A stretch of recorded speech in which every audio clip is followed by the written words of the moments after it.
Hello, I am so glad to have you here today for this talk on nutrition tips to get unstuck, how to break free from your battle with food and make health work for you.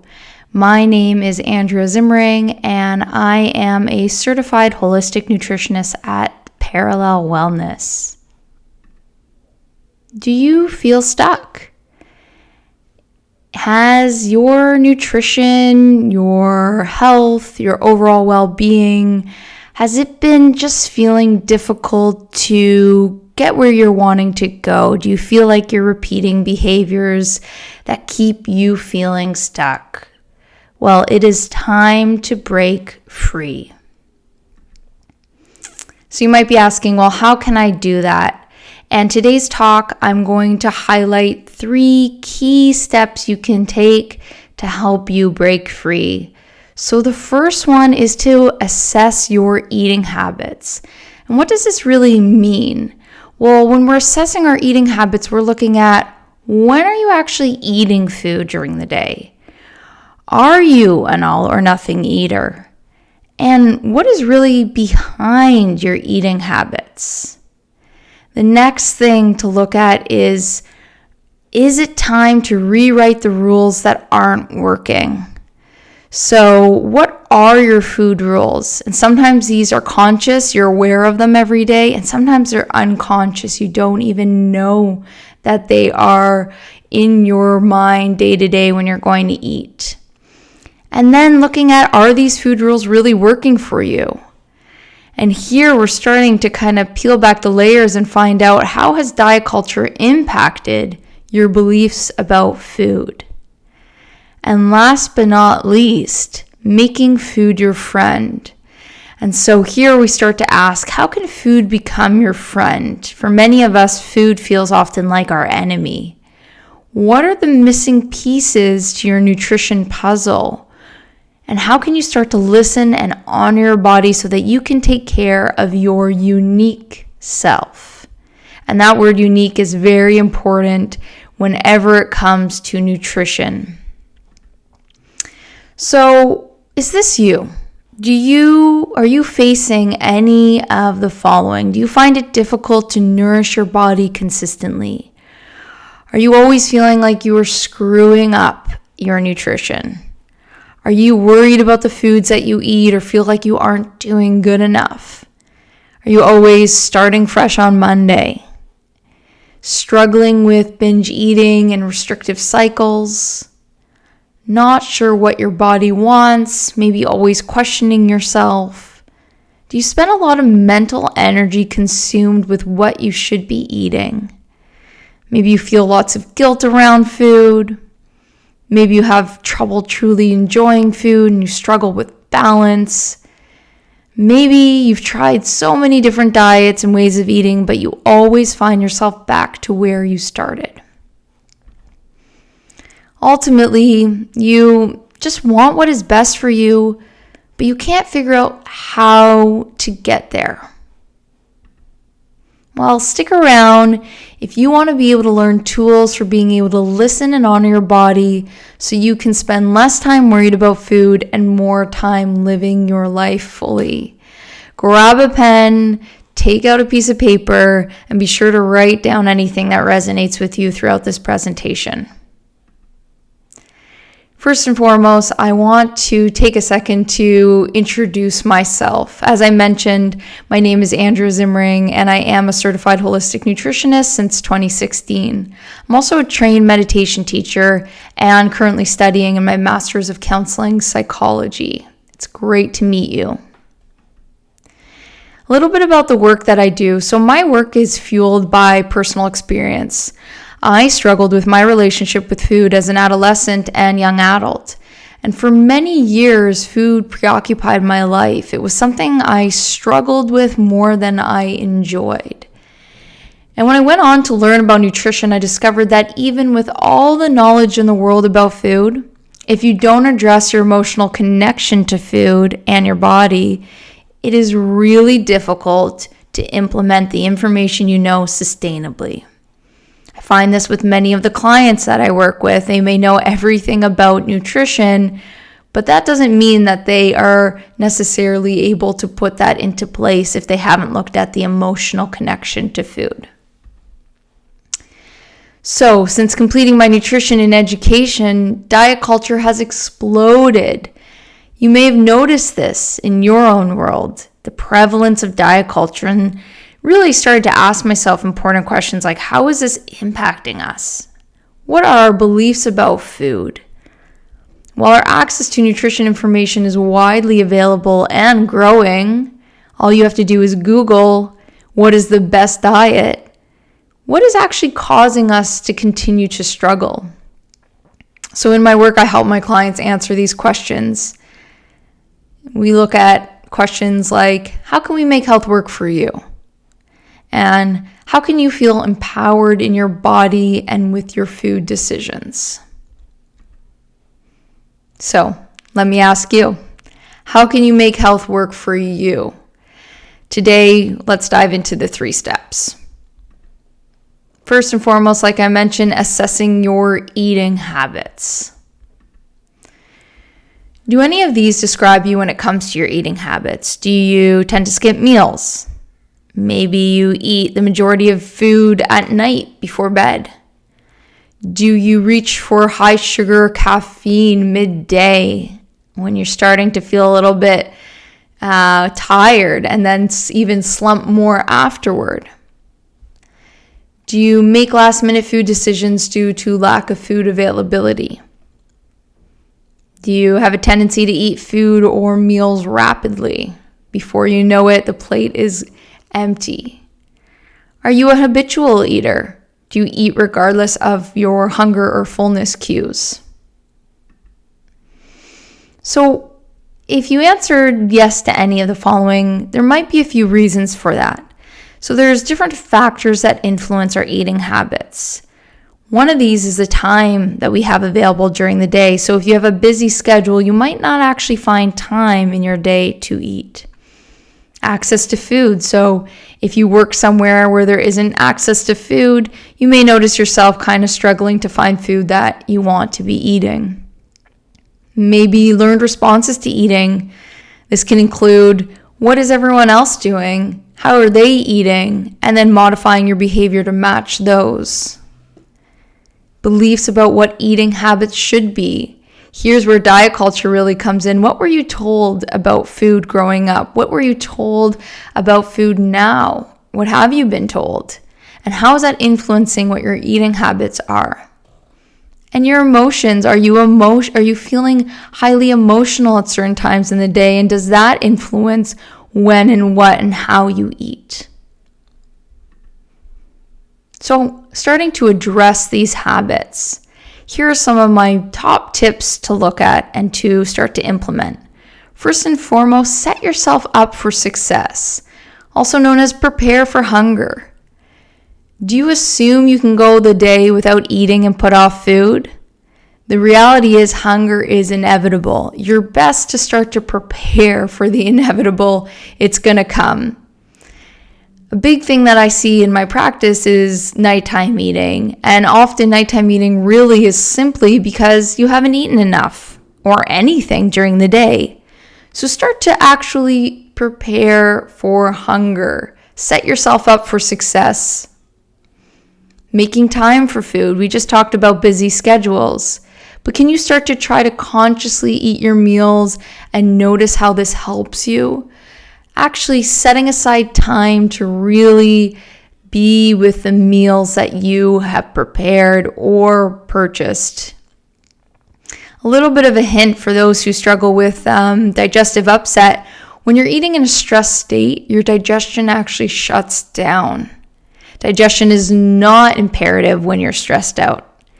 So what you want to do is start to take time to enjoy your food, even when you do have a busy schedule. Another important one is identifying when you are eating emotionally. So this is often connected to our beliefs about food and our relationship with food. And there's going to be more on this shortly. But here we're really looking at How are we feeling when we go to eat? What are we thinking about when we go to eat? What are we thinking about in terms of the food that we're eating? We often don't realize how connected our emotions are with our drive to eat food. So really starting to illuminate what is happening when you go to eat and where you're at emotionally. Addressing your 3 p.m.-ish slump. For some, it's 2 o'clock. For some, it's 4 o'clock. But taking this time to have a well-rounded snack. This is often when people are reaching for that coffee or that high-sugar snack. It's important to know that your stomach empties around every 2 to 4 hours. So if you've had lunch around noon, no wonder you're starting to need a little something to keep you going throughout the day. In addition, our cortisol levels, which give us that surge of energy throughout the day, actually drop around 3 p.m. for most people. So having a snack that has protein and carbohydrates for energy and sustained energy with the protein is always a really good idea and can help supercharge your day. And fueling your body. So your body depends on food to function. Again, I mentioned that often people will not be eating actually enough during the day. And so if you're noticing that you're running into these negative food habits, starting to make sure that you're actually nourishing your body and giving it fuel throughout the day. By the way, you want to be fueling your metabolism by nourishing your body. So when you don't fuel your body, when you're not eating throughout the day, your body says, hold up, I'm not getting anything. I'm going to hold on to anything that I'm going to hold on to anything that I have in my body. I'm not going to metabolize. So your metabolism slows down. That's why you want to keep the engine burning by nourishing yourself regularly. I talked about that 3 p.m. snack. So here's some examples if you were wondering, well, what could that look like? That could be some hummus for protein with some pita. That could be a smoothie. It could be a fruit smoothie with a little bit of nut butter in there or protein powder in there. I love protein muffins, so making a whole grain muffin and throwing some nut butter on there for some protein.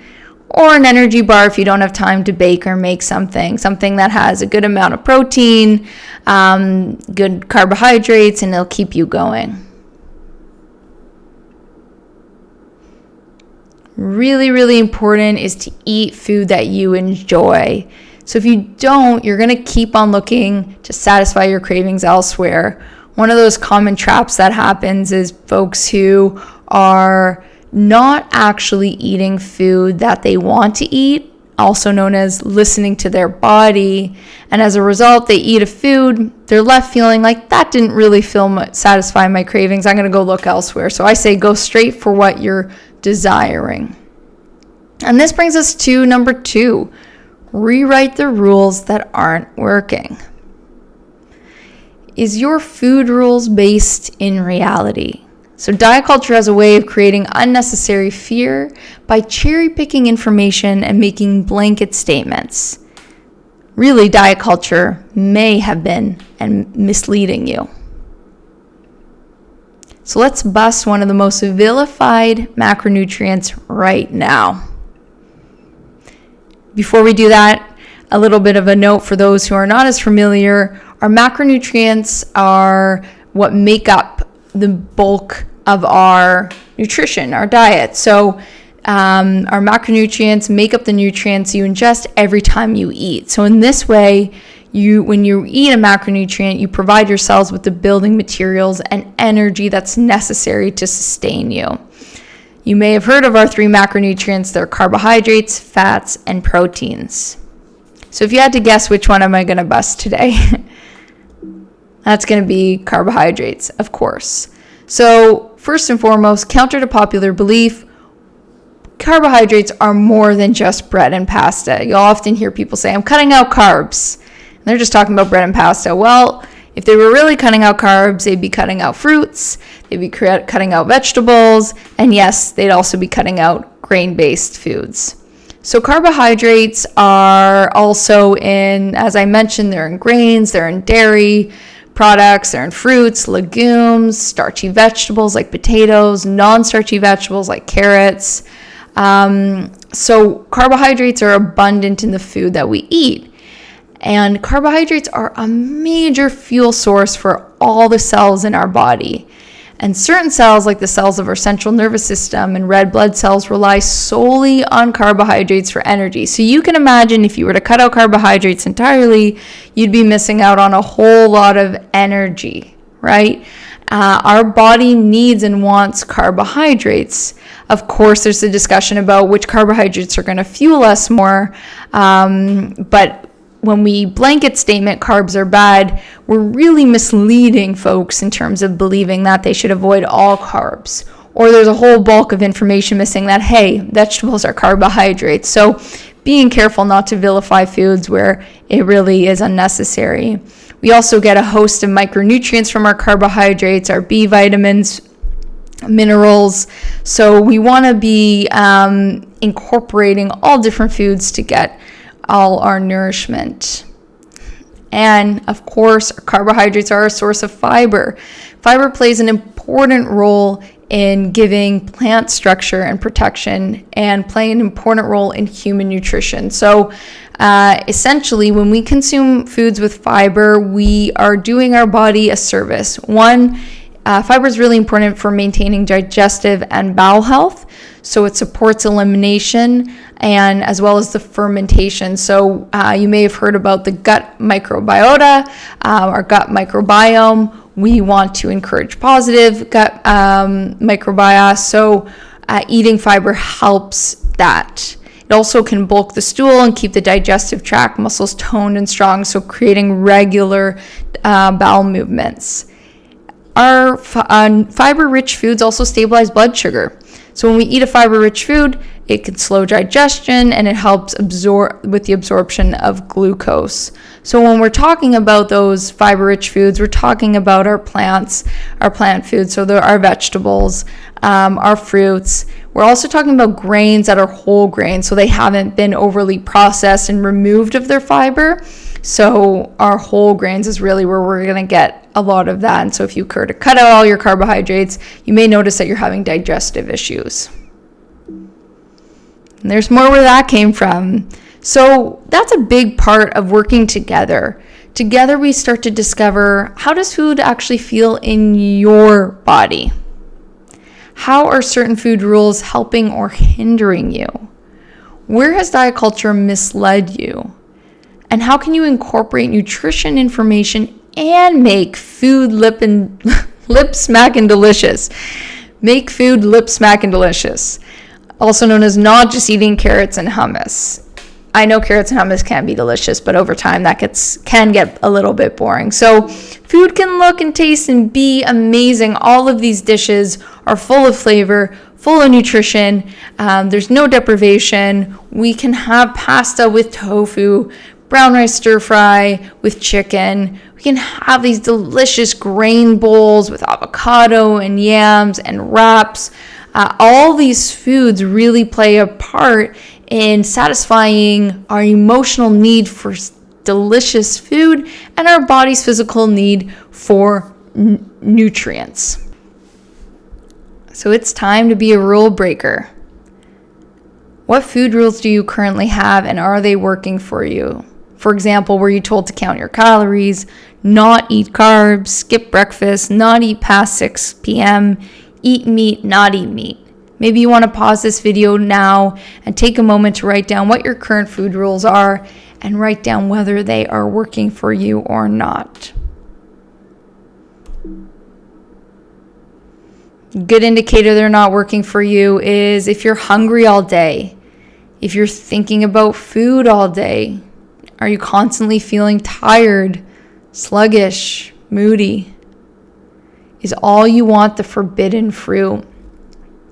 Here's a question. How long does ice cream stay in your freezer? The moment you buy it, is it gone the next day? Our good food, bad food complex can end up making us wanting the bad food more. Do you ever feel guilty for eating something and as a result you eat more of it? So here's a big, bold, wild challenge to address this forbidden fruit issue.